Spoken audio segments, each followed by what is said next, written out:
वक्फ कानून हो या विरोध का कोई और मुद्दा, प्रदर्शनकारी मुट्ठी भर हो या हजारों लाखों में, ज्यादातर प्रदर्शनकारियों को यह पता ही नहीं होता कि वो विरोध क्यों कर रहे हैं, किस बात पर विरोध कर रहे हैं। बस विरोध करने के लिए कहा गया है तो करना है, यही सोच है। और ऐसी सोच में कभी कभी ब्लंडर हो जाता है, फजीहत हो जाती है, जैसा गाजियाबाद में एक हिंदू संगठन के साथ हुआ। यह तस्वीर गाजियाबाद रेलवे स्टेशन की है, जहां अचानक हिंदू रक्षा दल नाम के एक संगठन से जुड़े कुछ लोग पहुंचे और उन्होंने स्टेशन पर लगी बहादुर शाह जफर की पेंटिंग पर कालिक पोत दी और दावा किया कि औरंगजेब के चेहरे पर कालिक पोती है। यानी दिमाग में इतना उन्माद था कि तस्वीर देखकर यह भी फर्क नहीं कर पाए कि यह औरंगजेब है या देश के आखिरी मुगल शासक बहादुर शाह जफर। इस वीडियो को शूट करवाना था, चर्चा में आना था, तो बिना दिमाग लगाए कालिक पोत आए। पिछले 24 घंटे से अब इस हिंदू संगठन के कारनामे पर विपक्ष सोशल मीडिया के जरिए कालिक पोत रहा है। कांग्रेस नेता सुप्रिया श्रीनेत ने एक्स पर एक पोस्ट की जिसमें उन्होंने लिखा, कालिक पोतने गए थे औरंगजेब पर, पोत आए बहादुर शाह जफर पर। इनको यह भी मालूम नहीं कि बहादुर शाह जफर ने 1857 में आजादी की पहली लड़ाई लड़ी थी।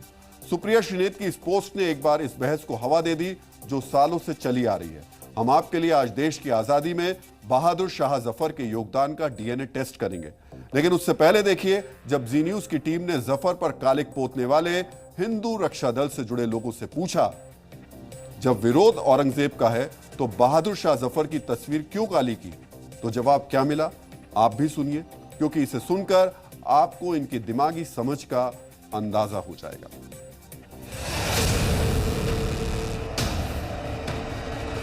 अगर 1% चलो हम मान भी लेके बहादुर शाह जफर की फोटो थी तो उस पर लिखा हुआ क्यों नहीं था, लेकिन वो हमारे लिए औरंगजेब की फोटो थी।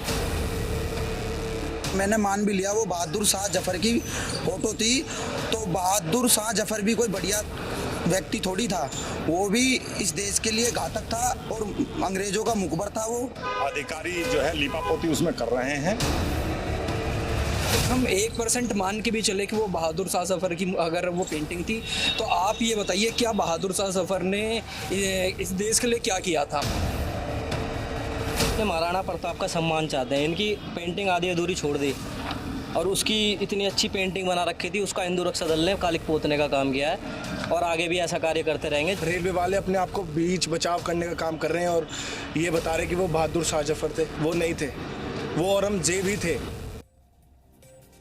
इनकी बातें सुनकर एक लाइन दिमाग में आ जाती है, हम कुछ जानते नहीं, हम किसी की मानते नहीं। इन लोगों ने तो अपनी गलती नहीं मानी, लेकिन इस घटना को लेकर सोशल मीडिया पर भी देश की आजादी में जफर के योगदान को लेकर चर्चा शुरू हो गई। कई लोग आजादी की पहली लड़ाई में बहादुर शाह जफर की भूमिका पर सवाल पूछते हैं। सवाल ये कि जब बहादुर शाह जफर ने 1857 के स्वतंत्रता संग्राम का आरंभ नहीं किया तो उन्हीं के नाम से इस संघर्ष को क्यों जाना जाए। कुछ लोग ये भी सवाल करते हैं, अगर बहादुर शाह जफर वाकई 1857 जैसा विद्रोह करना चाहते थे तो वो अंग्रेजों से पेंशन क्यों लेते थे। जब तात्या टोपे जैसे वीरों को मृत्युदंड दिया गया तो बहादुर शाह जफर को सिर्फ देश निकाला क्यों दिया गया। इन सवालों और विद्रोह में बहादुर शाह जफर की भूमिका को लेकर इतिहासकार क्या कहते हैं, ये भी आपको गौर से सुनना और समझना चाहिए। उस मुगल को जिसकी हुकूमत चांदनी चौक की गलियों तक रह गई थी, पूरे हिंदुस्तान ने अपना बादशाह बनाया था अंग्रेजों से लड़ने के लिए, और जब सिपाही इन पे मेरठ से पहुंचे थे तो इन्होंने साफ इंकार कर दिया था कि ना मेरे पे सेना है, ना मेरी उम्र है, ना मेरे पे पैसा है, और तुम तो ये सब छोड़ो, मैं तुम्हारा अंग्रेजों से फैसला करा देता हूं। तो क्रांतिकारी सिपाहियों ने कहा था कि ना हमें तुम्हारी सेना चाहिए, ना पैसा चाहिए। अंग्रेजों ने कब्जा कर लिया था सब जगह और दिल्ली में उन्होंने कत्लेआम किया। कत्लेआम के में बहादुर शाह जफर के जितने बेटे थे वो सब मारे गए।